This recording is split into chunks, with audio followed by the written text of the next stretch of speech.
Grande es este misterio de la piedad.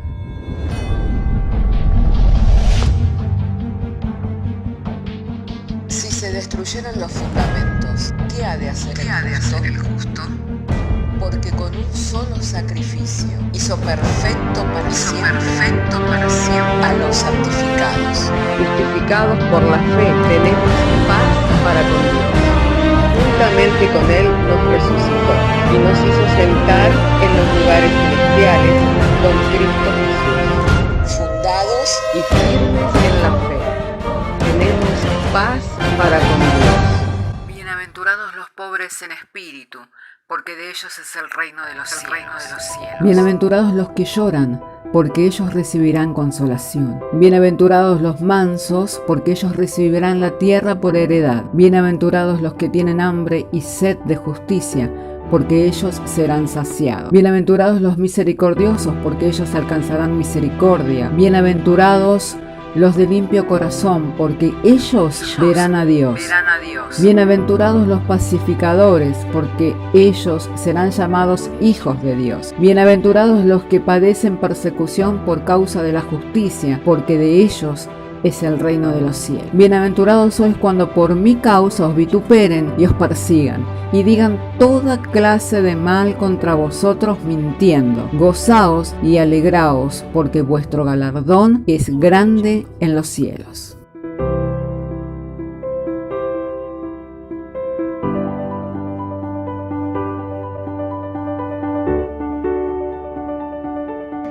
Hoy vamos a comenzar con una serie de enseñanzas, por lo menos serán como 4 enseñanzas, de creer con una mayor exactitud. Amén.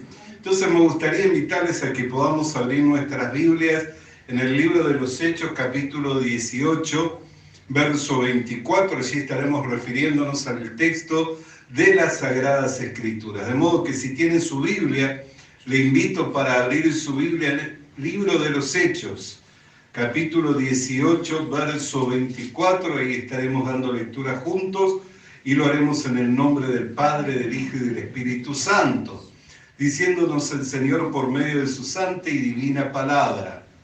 Llegó entonces a Efeso un judío llamado Apolos, natural de Alejandría, varón elocuente, poderoso en las Escrituras. Este había sido instruido en el camino del Señor y siendo de espíritu fervoroso, hablaba y enseñaba diligentemente lo concerniente al Señor, aunque solamente conocía el bautismo de Juan. Y comenzó a hablar con denuedo en la sinagoga, pero cuando le oyeron Priscila y Aquila, le tomaron aparte y les pusieron más exactamente el camino de Dios. Y queriendo él pasar a Acaya, los hermanos le animaron y escribieron a los discípulos que lo recibieran. Llegado él allá, fue de gran provecho a los que por la gracia habían creído. Oramos al Señor. Amén. Padre querido, queremos darte gracias, Señor, porque nos has concedido hoy dar comienzo a una serie de enseñanzas, Señor, de creer con más exactitud. Y esto es una necesidad de estos tiempos, ya que, Señor, hay mucha gente que confiesa, Señor, creer en ti, creer al Evangelio, pero es necesario que nos sea añadido, Señor, a la fe el conocimiento de la verdad, para que por medio de la verdad podamos ser verdaderamente libres. Porque así, Señor, lo expresa tu palabra, que conoceríamos la verdad y la verdad nos haría libres. Por lo que te damos gracias en el nombre de Jesucristo, nuestro Señor y Salvador. Amén. Y tomen asiento los hermanos.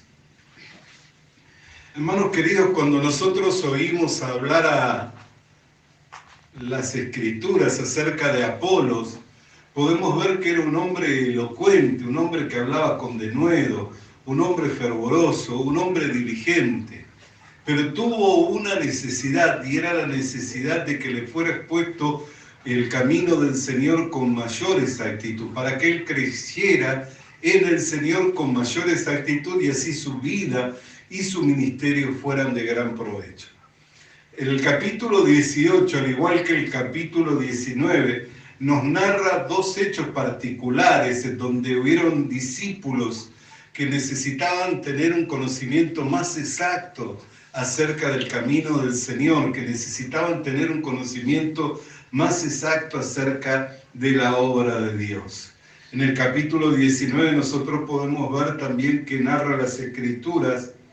Aconteció que entre tanto que Apolos estaba en Corintio, Pablo, después de recorrer las regiones superiores, vino a Efeso y hallando a ciertos discípulos les dijo: ¿recibisteis el Espíritu Santo cuando creísteis? Y ellos le dijeron: ni siquiera hemos oído que hay Espíritu Santo. Entonces dijo: ¿en qué pues fuiste bautizado? Y ellos dijeron: en el bautismo de Juan. Dijo Pablo: Juan bautizó con bautismo de arrepentimiento, diciendo al pueblo que creyesen en aquel que vendría después de él. Esto es, en Jesús, el Cristo. Cuando oyeron esto, fueron bautizados en el nombre del Señor Jesús, y habiéndole impuesto Pablo las manos, vino sobre ellos el Espíritu Santo, y hablaban en lenguas y profetizaban. Si nosotros miramos estos dos relatos de la Biblia, nos habla de un siervo del Señor, como podemos identificarlo a Apolo, un hombre entregado a la obra del ministerio, haciendo el ministerio, predicando acerca del Señor, que tuvo la necesidad de ser instruido por Priscilas, tuvo la necesidad de ser instruido por Aquila. Le tuvieron que enseñar y mostrar con mayor exactitud el camino del Señor. Y vemos que el ministerio de Apolo se convirtió en un ministerio provechoso para todos los que habían creído en el Señor. También vemos a un grupo de discípulos que fueron en esta vez un encuentro que tuvieron con el apóstol Pablo, y el apóstol Pablo les indagó preguntándoles si habían sido bautizados por el Espíritu Santo. Y ellos dijeron: ni siquiera hemos oído que hay tal Espíritu Santo. Entonces les comenzó a preguntar diciendo: ¿y en qué bautismo ustedes fueron bautizados? Nosotros fuimos bautizados en el bautismo de Juan. Y el apóstol Pablo le dice: el bautismo de Juan era un bautismo de arrepentimiento para preparar el camino para aquel que habría de venir, para el Señor Jesucristo. Y exponiéndoles, les bautizó en el nombre del Señor Jesucristo, y allí les impuso la mano y recibieron el Espíritu Santo, fueron llenos del Espíritu Santo, hablaron en nuevas lenguas y profetizaron. Nosotros podemos ver que tuvieron un vuelco en su vida de creencia, tuvieron un crecimiento, tuvieron una madurez en su vida de creencia. Cuando nosotros encontramos estos dos relatos en la Biblia, podemos pensar: bueno, es una suerte de casualidad, pero nada está escrito por casualidad. Cuando leemos la Biblia, nosotros no debemos leer la Biblia como una literatura más. Amén. No debemos leer la Biblia como un libro más. Si queremos leer la Biblia de modo que tengamos provecho, debiéramos en la manera correcta leerla. ¿Cómo sería la manera correcta? Como si fuera una carta dirigida personalmente a cada uno de nosotros. Como si fuera una carta que me es escrita a mí en lo personal. Entonces, al leer de esa manera, yo podría conocer qué es lo que me quiere comunicar. Cuando yo leo estos dos hechos que parecieran ser aislados, porque fueron en diferentes regiones, porque uno tiene que ver con el ministerio de un hombre que tenía un ministerio de predicación, el otro tiene que ver con discípulos, amén. Cuando yo leo estos dos hechos que aparentemente son aislados, amén, pudiera que no encontrara una relación. Pero cuando yo entiendo que ahí hay algo que Dios quiere comunicarme, entonces puedo encontrar el sentido a estos dos hechos, aunque sean distintos, aunque fueran con personas diferentes, aunque fueran en lugares diferentes, tal vez en un mismo periodo de tiempo, pero en lugares diferentes y con personas diferentes. ¿Qué es lo que nosotros encontramos en estos dos capítulos que hemos leído de la Biblia y en estos dos hechos que son distintos, con personas distintas? Que a ambos grupos de personas, a Apolo y a este grupo de discípulos, se les tuvo que enseñar con mayor exactitud acerca del camino del Señor. Y no podemos decir que eran incrédulos, porque eran discípulos. No podemos decir que no era gente diligente, no era gente que le sirviera al Señor, porque Apolo estaba predicando con denuedo, poderoso, elocuente en palabras, amén, siendo diligente, estaba predicando, exponiendo el camino del Señor, amén. Pero ambos tenían la necesidad de que viniera alguien y le expusiera con mayor exactitud. ¿Para qué? Para que pudieran ser de mayor provecho. Y esto es a lo que quiero detenerme. ¿Por qué? Porque nunca debo dar por sentado que ya conozco todo acerca de Dios. Nunca debo dar por sentado que no hay nadie que pueda comunicarme algo a mí.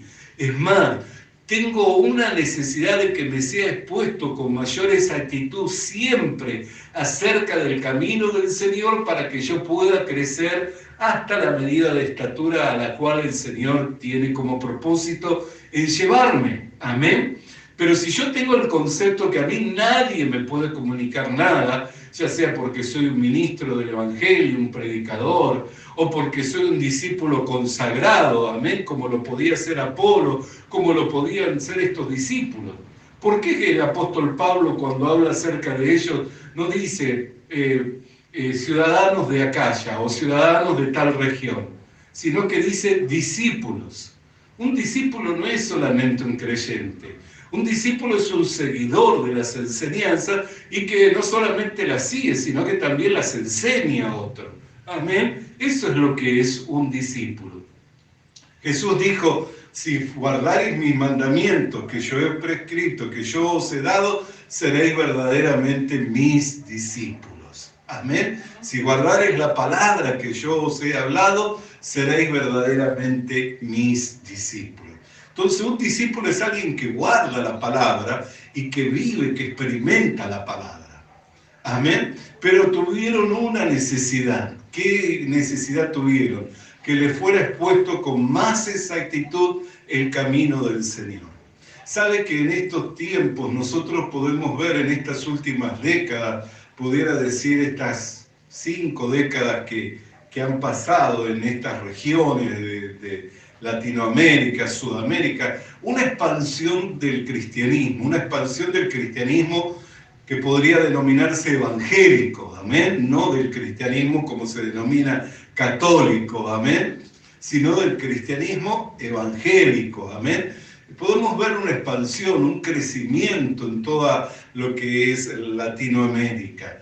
La obra comenzó hace más de 100 años atrás, pero en estas últimas 5 o 6 décadas hubo una expansión importante. Sin embargo, llegado a este tiempo de la iglesia, hay una necesidad de que sea expuesto con mayor exactitud acerca del camino del Señor, acerca de lo que es el Evangelio.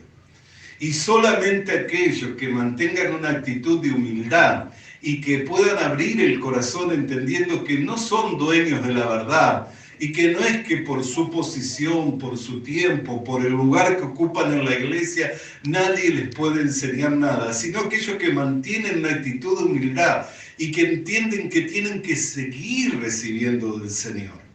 ¿Por qué nosotros tenemos que entender que hay una necesidad de seguir recibiendo del Señor? Porque la palabra de Dios dice que el que cree, si alguno se imagina que sabe algo, aún no sabe nada como debe saberlo. Primera de Corintios capítulo 8, verso 2, lo puede anotar. Si alguno se imagina que sabe algo, aún no sabe nada como debe de saberlo. ¿Qué quiere decir? ¿Qué es una imaginación? ¿Qué es una imaginación? Es una figura que yo me formo acerca de un hecho o acerca de una persona. Amén. En este caso, si alguno se cree, es una imagen que yo me formo acerca de mí mismo que yo ya sé. Entonces nadie puede venir a enseñarme. Por eso dice, si alguno se imagina, se ha formado la imagen, la idea de que sabe algo, en realidad, dice, aún no sabe nada como debe de saberlo. Yo pude haber alcanzado algo del conocimiento del Señor, pero tengo la necesidad de seguir alcanzando más. Amén.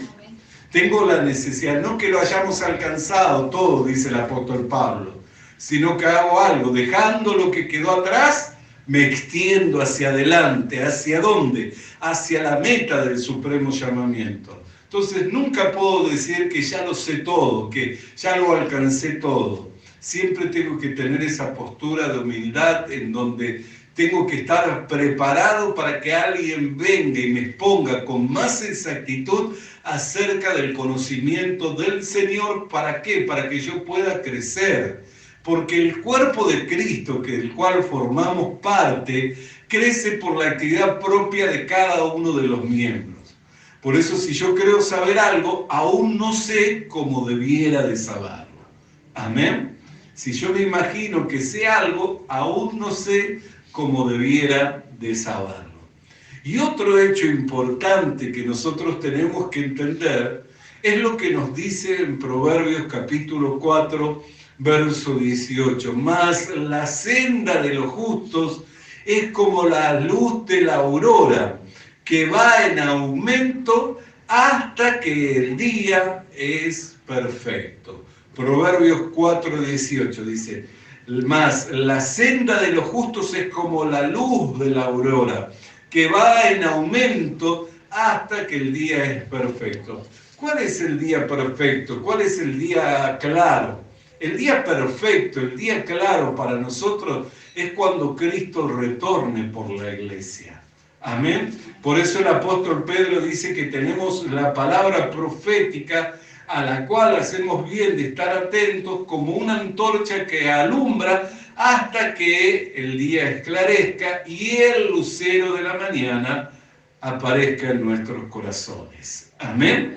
Así que hasta que el Señor venga, nosotros vamos en un proceso de crecimiento. El apóstol Juan dice que cuando le veamos cara a cara seremos semejantes a Él y conoceremos todas las cosas y aún cómo es que nosotros fuimos conocidos. O sea que hasta que no nos encontremos con Cristo y seamos transformados en ese abrir y cerrar de ojos, hasta que no recibamos el cuerpo de gloria y estemos frente al Señor, vamos en un crecimiento de conocimiento, y el conocimiento es lo que nos hace a la vez tener seguridad. ¿Por qué la gente vive con tanta inseguridad y con tanto temor? Por falta de conocimiento. Mi pueblo se ha perdido por falta de conocimiento. Cuando uno tiene el conocimiento del Señor, esto le trae seguridad. ¿Por qué? Porque al conocerle al Señor y entender cómo es que Dios obra y qué es lo que Él está haciendo y qué es lo que Él va a hacer, entonces uno puede descansar en base al conocimiento del Señor Jesucristo, ¿cierto? Yo puedo tener, y Dios me libre, pero puedo tener un diagnóstico del médico de una enfermedad terminal. Sin embargo, aunque la ciencia y la medicina me pueda desahuciar, amén, por el conocimiento que ellos han alcanzado, yo conozco por medio de la palabra del Señor que el Señor es mi sanador y que por su llaga yo ya he sido curado. Si yo solo me quedo en base del conocimiento de la ciencia y fui diagnosticado de una enfermedad terminal, ¿qué es lo que va a venir a mi corazón? Desesperación, va a venir aflicción, va a venir tristeza. Pero si yo al conocimiento ese le sumo el conocimiento de que el Señor es mi sanador y voy fortaleciéndome por medio de la palabra de Dios, por medio de los testimonios que el Señor nos permite oír y recibir a diario acerca de tantas y tantas personas que han sido sanadas y aún personas que de muertas han sido resucitadas.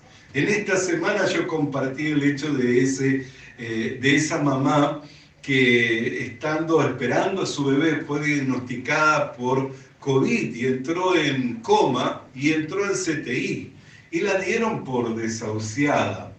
Y en esa condición dijeron, necesitamos sacar el bebé. ¿Por qué? Porque la mujer no puede seguir en esta condición. Entonces practicaron una cirugía y quitaron al bebé. Al quitarlo al bebé, lo dieron por muerto al bebé. Y la familia, enterada de la noticia, compartió este hecho con los siervos del Señor, y los siervos del Señor oraron tanto por la mamá que está internada en estado de gravedad, y tanto por la bebé que fue sacada del vientre estando muerta. Amén. Y a las 2 horas, la bebé resucitó para la gloria del Señor. Amén. Entonces, eso es un hecho milagroso, es un hecho sobrenatural. ¿Por qué? Porque pasó por las manos de los médicos, pasó por la ciencia, que podía dar un diagnóstico, que podía con seguridad afirmar que la bebé había nacido muerta. Pero la bebé resucitó, comenzó a respirar, comenzó a manifestarse y sana, y ya está de alta y está con su familia. Amén. Entonces eso es un hecho sobrenatural y un hecho milagroso. Imagínense a esa familia recibiendo a la bebé y diciendo: mire, hicimos todo lo que pudimos, pero para preservar la vida de la madre necesitábamos sacar a la bebé y la bebé nació muerta. Tomen, recíbanla. Y se hubieran quedado con el solo vasto conocimiento de la ciencia y de ese hecho. Y no hubieran confiado en la oración, no hubieran confiado la necesidad a la iglesia para que orara. Amén. Nunca hubieran experimentado la gracia del Señor, pero ellos tenían el conocimiento que si confiaban su petición a la iglesia, a los siervos del Señor, el Señor podía obrar un milagro. Y el Señor obró para su gloria. Amén, para que su nombre sea glorificado. Entonces es necesario que nosotros vayamos creciendo en el conocimiento del Señor. Por eso es que se nos tiene que exponer con mayor exactitud. Esta serie de enseñanzas, hermanos, que estamos compartiendo, proceden desde aquí, desde la necesidad que tenemos de que nos sea comunicado un conocimiento más exacto. ¿Para qué? Para que nosotros podamos crecer en el conocimiento del Señor, pero culmina con la obra que nos compete, con aquello que tenemos que hacer en estos tiempos. Y vuelvo a qué, a este hecho, a que la iglesia toda tenemos una necesidad de que se nos exponga la palabra de Dios con mayor exactitud. No importa cuántos estén predicando, no importa cuántos esté comunicando la palabra de Dios, no todos los mensajes son iguales, no todos los mensajes tienen el mismo propósito. El mensaje de Apolo era un mensaje elocuente, era un mensaje poderoso, era un mensaje dado con denuedo, era un mensaje con diligencia. Pero Priscila y Aquila, que estaban del otro lado y oyendo, no estaban ministrando, estaban oyendo, al oírle hablar, se dieron cuenta de la necesidad que tenía y lo llamaron aparte y les pusieron con mayor exactitud acerca del conocimiento del camino del Señor. ¿En qué redundó ese hecho? En un beneficio aún mayor, tanto para el ministerio de Apolo como para la iglesia del Señor, que se nutría y recibía del ministerio de Apolos. Amén. Por eso es que tenemos que estar abiertos, tenemos que darnos cuenta que hay una necesidad de que todos lleguemos y que por la actividad propia de cada uno de los miembros es que el cuerpo va recibiendo el crecimiento. Y no son todos los mensajes iguales. No es toda la misma enseñanza, todas proceden de un mismo lugar, de una misma fuente, porque todas bebemos de la copa espiritual que es Cristo. Amén. Pero cada uno según su ministerio, cada uno según el propósito para el cual ha sido llamado. Cuando comencemos a ver acerca de lo que es la iglesia, que es un diseño de Dios, nos vamos a dar cuenta que cada uno tiene una gracia particular de parte de Dios y por medio de esa gracia también tiene una actividad propia por la que el cuerpo de Cristo, lo cual es la iglesia, va recibiendo su crecimiento. Amén. Entonces volvemos al hecho, hermano, que el justo es como la luz de la aurora, que va en aumento hasta que el día es perfecto. ¿Cuántos justos hay aquí? Todos nosotros somos justos, ¿cierto? Entonces nosotros somos como esa luz que va en aumento hasta que el día esclarezca. Cristo todavía no ha venido, entonces tenemos que ir en aumento. ¿En cuanto a qué? En cuanto al conocimiento del Señor, para poder creer con mayor exactitud y para poder exponer con mayor exactitud acerca del camino del Señor. Amén. Es una necesidad la cual tenemos. Amén. Hermanos amados, amados del Señor, la palabra de Dios nos dice en Efesios, en el capítulo 4, en el verso 18, nos dice la bendita, la santa palabra del Señor. Si tiene su Biblia, me gustaría entonces que pudiera estar compartiendo conmigo la palabra del Señor. Efesios, capítulo 4, bendito sea el nombre del Señor. Capítulo 4, verso...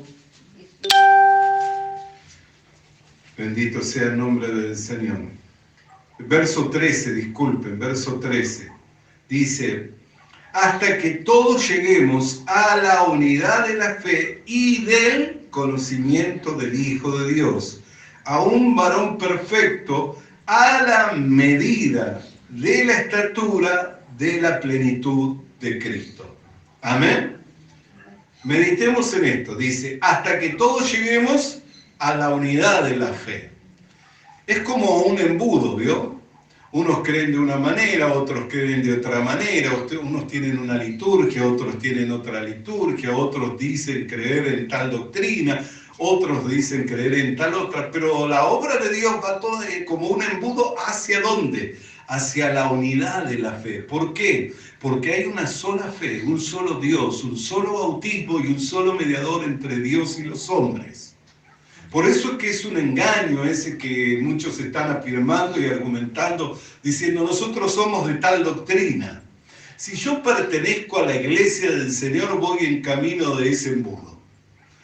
Voy en camino de ese embudo. ¿Por qué? Porque todos tenemos que concluir ¿en dónde? En la unidad de la fe. La unidad de la fe no es lo mismo que la unidad del Espíritu.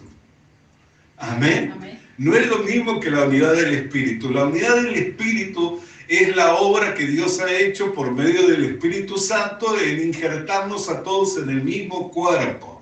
Esa es la unidad del Espíritu. Pero la unidad de la fe tiene que ver con la unidad de lo que está manifestado. Por eso es que no solamente habla de la fe. Fíjese, hasta que todos lleguemos a la unidad de la fe, dice la palabra de Dios, y del conocimiento del Hijo de Dios. ¿Cuántos hijos de Dios hay? Hay uno solo. Amén. Y tiene una sola imagen. Entonces, yo no lo puedo conocer a Cristo de una manera y otro a Cristo de otra manera y así, porque si no es como que es una deformidad Cristo. Amén. Cuando yo le conozco a Cristo, conozco a uno.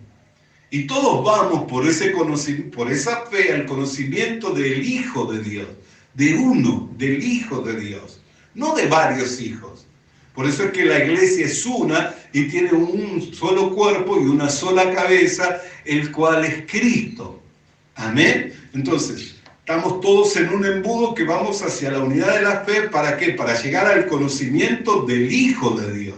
Por eso es que no puedo decir que cada uno tenemos una doctrina, o mi iglesia tiene esta doctrina, o aquellos tienen tal doctrina. No. Si soy de la iglesia de Cristo, el proceso de Dios es llevarnos a todos a la unidad de la fe para llegar al conocimiento del Hijo de Dios, no de los hijos de Dios. Cristo es uno, no son varios. Amén. Entonces, yo no puedo estar manifestando algo de Cristo y otro manifestando lo contrario de Cristo. ¿Por qué? Porque no hay, no hay contradicción, porque es uno, no son varios. Entonces, la unidad de la fe nos lleva al conocimiento del Hijo de Dios. Y en esto preste atención, porque después de esto nosotros vamos a saltar a la segunda enseñanza. Pero esté atento a esto de lo que vamos a mencionar ahora. A la unidad de la fe, al conocimiento del Hijo de Dios, a un varón perfecto, el cual es el Hijo de Dios. ¿Por qué? Porque el Hijo de Dios es un varón perfecto. Amén. Y cuando estamos hablando de varón perfecto, no estamos hablando de varón y que la mujer quede excluida. Amén. ¿Por qué? Porque nosotros formamos ese cuerpo de Cristo. Amén. Nosotros somos ese siervo de Dios. Dios se vale de la iglesia, de ese varón perfecto para hacer su obra en medio de estos tiempos. Por esto esta enseñanza concluye en lo que nos compete hacer. ¿Por qué? Porque la iglesia, que es el cuerpo de Cristo, que es la manifestación de ese varón perfecto, es el siervo de Dios.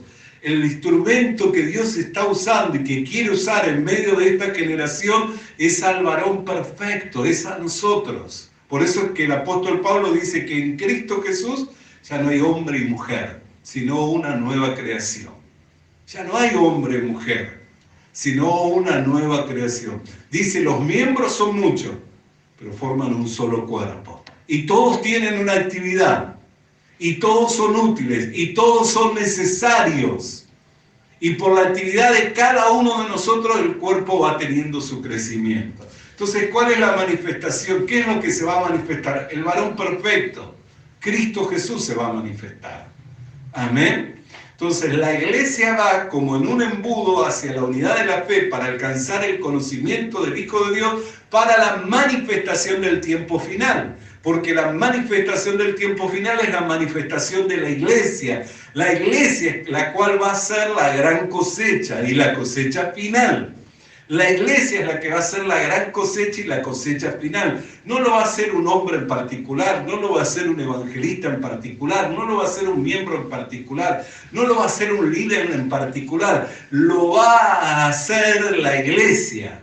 ¿Por qué? Porque en el tiempo final va a ser la manifestación del varón perfecto de la iglesia para hacer la cosecha, la gran cosecha y la cosecha final. Amén. Alabado sea el nombre del Señor. Y a esto último, préstele mucha atención, porque de esto depende lo que le mencionaba la segunda enseñanza. Amén. Versículo 13 estamos leyendo, a un varón perfecto y a la medida de la estatura de la plenitud de Cristo. A la medida de la estatura de la plenitud de Cristo. Amén. Entendamos esto.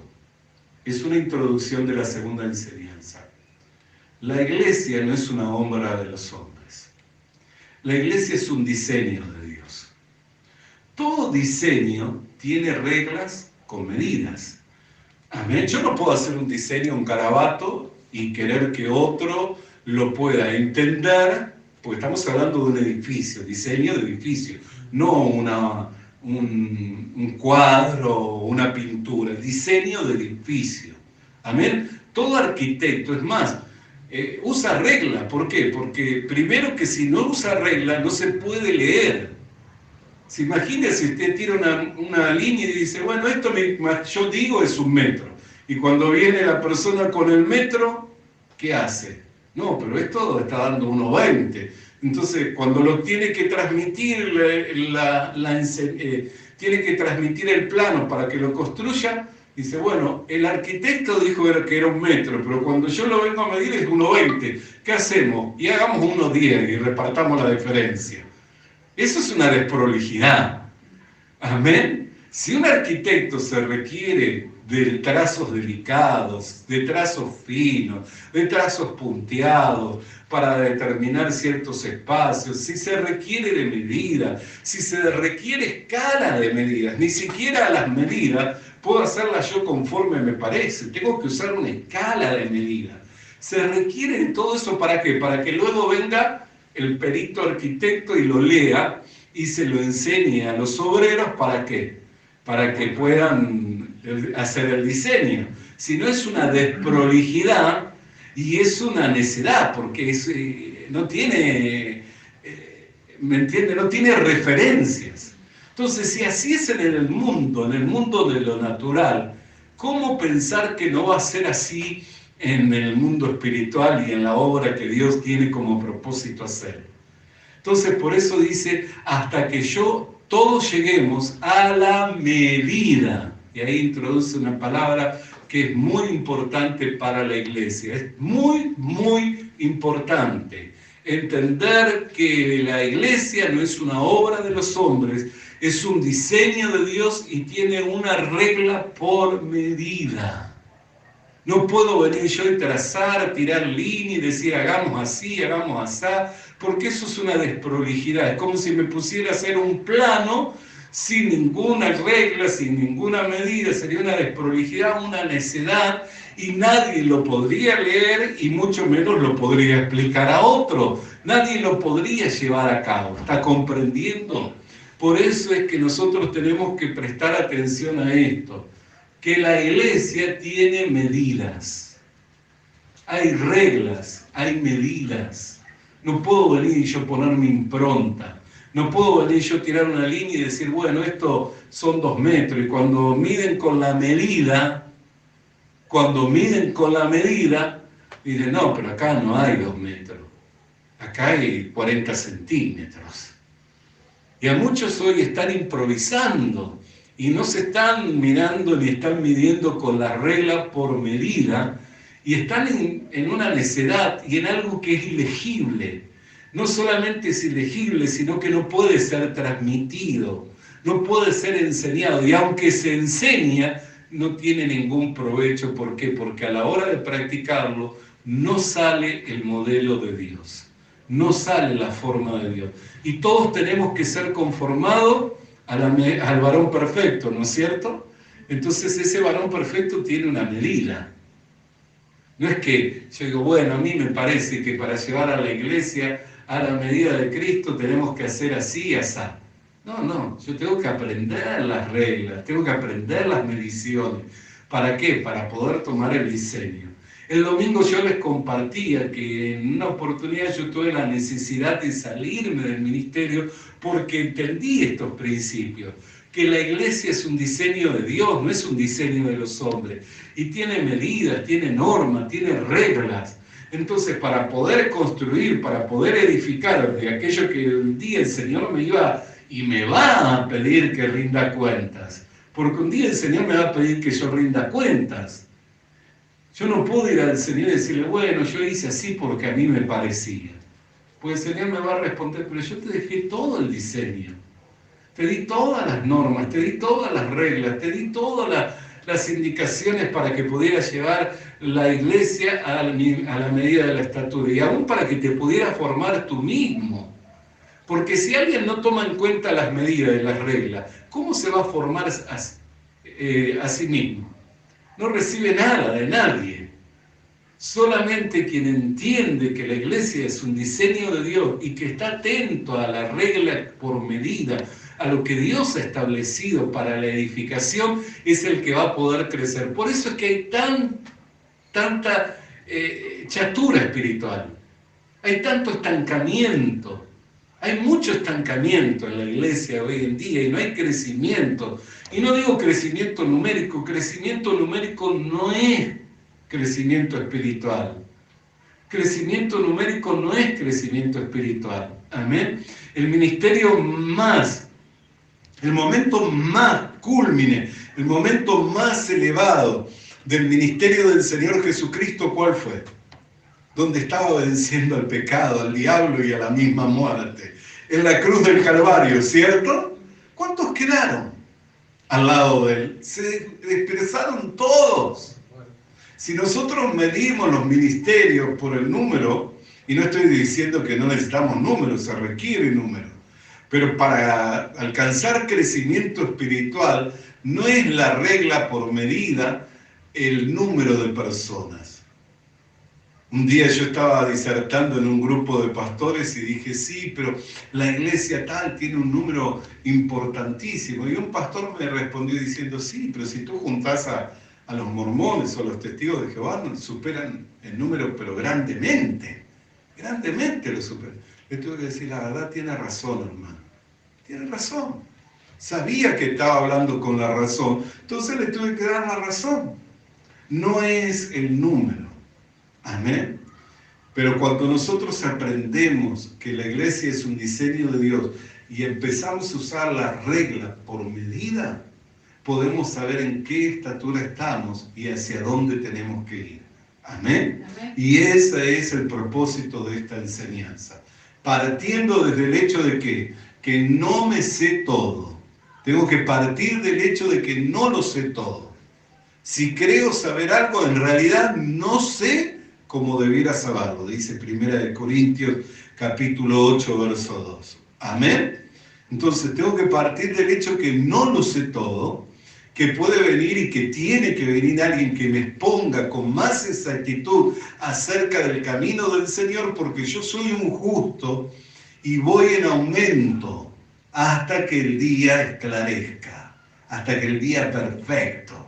Amén. Amén. Alabado y santo sea el nombre del Señor. Entonces nos quedamos con esto, con el valor de entender que no es que lo sabemos todo, que somos justos y vamos en aumento hasta que el día esclarezca, hasta que el día sea perfecto, y ese es el día que Cristo venga, y que para el diseño de la iglesia Dios ha dado medidas, ha dado reglas por medida.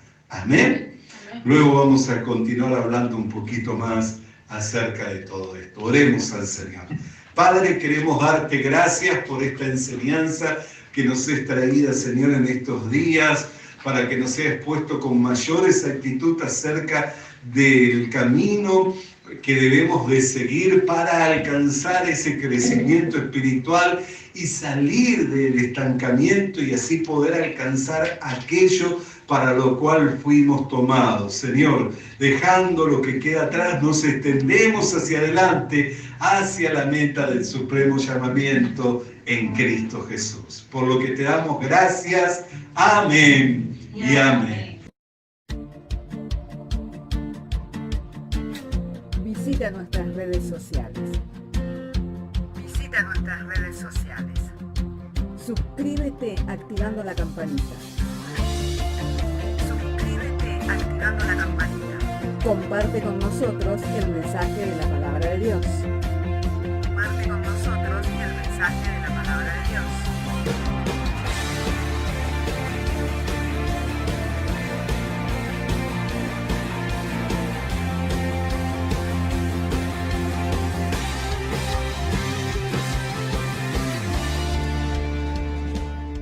Le animamos a que consiga una Biblia, porque en ella encuentra la mente de Dios, el estado del hombre, el camino de salvación, la muerte de los pecadores y la felicidad de los creyentes. Sus doctrinas son santas, sus mandamientos son obligatorios, sus historias son verdad y sus decisiones inalterables. Léala para ser sabio, crea en ella para ser salvo y póngala en práctica para ser santo. Ella contiene luz para guiarle, alimento para reforzarle y consuelo para alentarle. La Biblia es el mapa del viajero, el bastón del peregrino, la brújula del piloto, la espada del soldado y la carta del cristiano. Le animamos a que consiga una Biblia.